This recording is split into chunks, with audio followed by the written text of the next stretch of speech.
Hey guys, నా పేరు Govardhan. So ఈరోజు నేను వీడియోలో మొత్తము 10th తర్వాత మీరు మోస్ట్లీ ఏది చూస్ చేసుకోవాలి, లేదంటే 12th తర్వాత ఎంపీసీయా బైపీసీయా, 10th తర్వాత 12th తర్వాత ఏ ఫీల్డ్కి వెళ్ళాలని చెప్పేసి మాట్లాడుతున్నాం.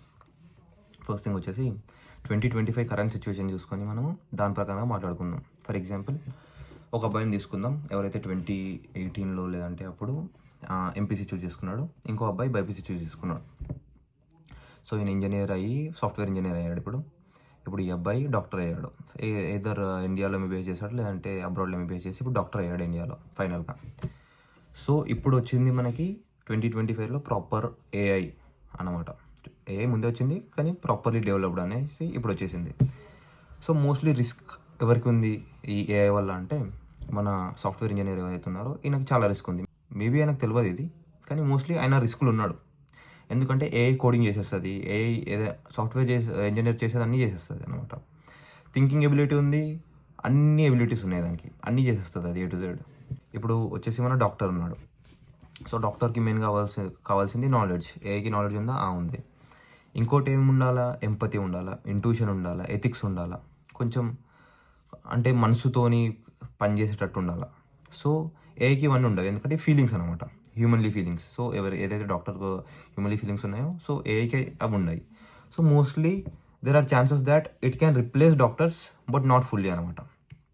అర్థమైందా? సో ఏదైతే హ్యూమన్ నేచర్ ఉందో, డాక్టర్కి ఏదైతే అవసరమో అదంతా ఈయన దగ్గర ఉంది. So not that much at risk అనమాట ఈయన జాబ్ ఏదైతే ఉందో. సో మోస్ట్లీ రిస్క్ అయితే మన software engineers, coders, data entry jobs ఉంటాయి మనకి, అండ్ డేటా అనలిస్ట్ ఉంటారు, స్క్రిప్ట్ రైటర్స్ ఉంటారు. వీళ్ళందరికీ మోస్ట్లీ అయిపోయినాయి. అండ్ ఒక రీసెర్చ్ ప్రకారం 40% జాబ్స్ అయితే రిప్లేస్ అయిపోతాయి ఒక 15 yearsలో ఏఐ వల్ల. 15 yearsలో 40% జాబ్స్ రిప్లేస్ అయినాయంటే, దాని 20-30 yearsలో అయితే మొత్తం 98% జాబ్స్ అనేవి రిప్లేస్ అయిపోతాయి. వీటిలలో బెస్ట్ జాబ్ ఏదైతే ఉందో, లేదంటే బెస్ట్ ఏదైనా ఫీల్డ్ ఉంది ఏదైతే ఏఐ రిప్లేస్ చేయదో అంటే మన మెడికల్ ఫీల్డ్. సో ఎవరికైనా ఫ్యూచర్ సేఫ్ ఉండాలా, ఏఐ మా జాబ్స్ రిప్లేస్ చేయొద్దు, ఏఐ మా దగ్గరికి రావద్దు, మా ఫీల్డ్కి, మా అంతలో మేము సంపాదించుకొని మేము మంచిగా ఉండాలి, మేము మంచిగా వర్క్ చేసుకోవాలి అని అనుకుంటే, నా డెసిజన్ అంటే నా పర్స్పెక్టివ్లో బెస్ట్ థింగ్ అంటే బైపీసీ చూస్ చేసుకోండి 10th తర్వాత. దాని తర్వాత ఎంబీబీఎస్ చేయండి. ఎందుకంటే బీ ఫార్మసీ, డి ఫార్మసీ అని వెళ్తారు చాలామంది. అక్కడ మీరు కాలేజ్కి వెళ్ళినాక మిమ్మల్ని వాళ్ళు అంటారు, ప్రిన్సిపల్ వచ్చి అంటాడు, లేదంటే డీన్ వచ్చి అంటాడు, మీరు కూడా డాక్టర్సే ఇది అని అంటారు. బట్ మోస్ట్లీ నేను చూసింది ఏంటంటే, B pharmacy, D pharmacy, Ayurveda, అది బామ్స్ ఉంటుంది కదా ఇదంతా. సో ఇదంతా చేసిన వాళ్ళు మొత్తం గ్రాడ్యుయేషన్ అయ్యాక మళ్ళీ అంటే ఎంబీబీఎస్ చేయడానికి వస్తున్నారు. సో ఇంపార్టెన్స్ అర్థమవుతుంది కదా మీకు, ఎంత ఇంపార్టెంట్ ఎంబీబీఎస్ అనేది. ఎంబీబీఎస్ అనేది క్వాలిఫికేషన్ ఒకటి మంచిది వస్తుంది, మీరు డాక్టర్ అని చెప్పేసి.